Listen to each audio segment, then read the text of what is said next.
Okay, let's take a deep dive into Psalms chapter 31 today. Great.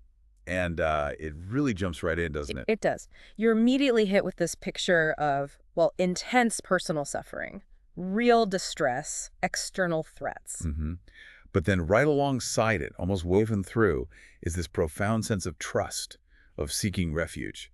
It's quite the contrast. It really is. The text paints such a vivid picture of affliction. Yeah, you feel that weight, the anguish, the grief. It uses phrases like, my eyes grow weak with sorrow. And my bones grow weak. It sounds so physical, so draining. Exactly. It's not just emotional sadness. It's this deep bodily depletion. Feels very real when you read it. And layered on top of that internal pain is this crushing isolation. Oh, absolutely. Lines like, utter contempt of my neighbors or being a dread to my friends. It's that feeling of being completely abandoned. Yeah, even by those you'd expect support from. Yeah. And then that image Yeah. being forgotten as though I were dead. Or like broken pottery. Right.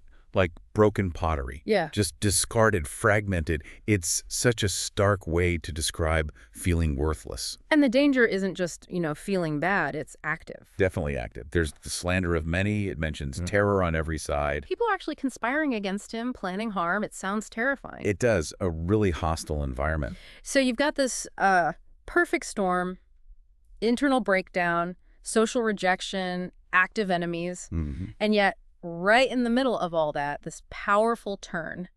In you, O Lord, I have taken refuge. Yes. That's the anchor.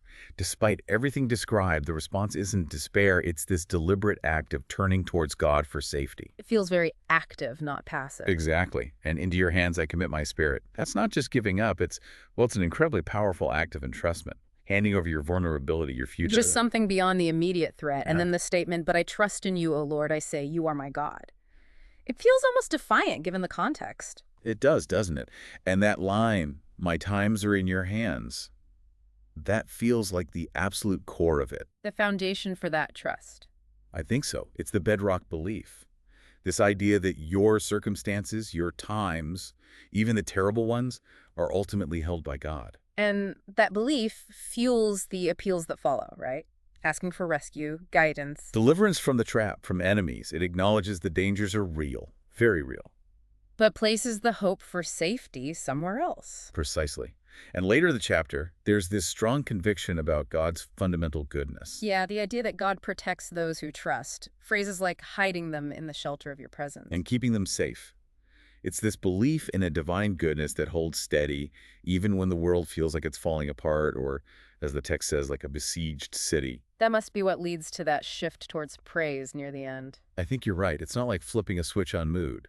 It seems more like an acknowledgement of experiencing God's faithfulness, or at least trusting in it, through the difficulty. So you get, praise be to the Lord. Despite everything that came before.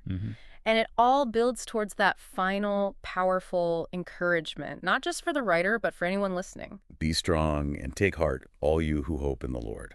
Yes. So this whole journey within the chapter, from raw pain and feeling abandoned, Through this fierce declaration of trust. to ending with a call for courage based on hope. It's quite something. It really is. And, it resonates because we all face our own versions of suffering, isolation, fear. This ancient text gives voice to that pain. But also points a way forward. Towards resilience, towards finding security when things feel shaky. So wrapping up our deep dive into Psalms 31, we've seen that path from deep lament to reaffirmed trust and hope. Yeah, and it leaves you with a pretty significant thought, doesn't it? Straight from that ending.